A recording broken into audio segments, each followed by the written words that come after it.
One of the toolbars that can be found in the View menu is geared towards students. LibreLogo is a turtle vector graphic that can be controlled through the Logo toolbar. Python commands can be entered into the text box. It is used to teach programming. This feature is not used that often. Windows users can leave it out by performing a custom installation. Go to the Custom Setup page in the installation wizard. Click the plus next to Optional Components. Click on the icon next to LibreLogo. Choose This feature will not be available. Continue with the installation.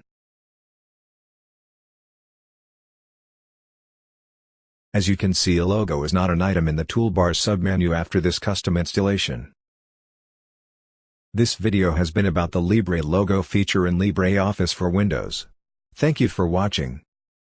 To learn more about LibreOffice, check out the other OS College videos on the YouTube channel or social media pages. There are more videos and articles on the OS College website.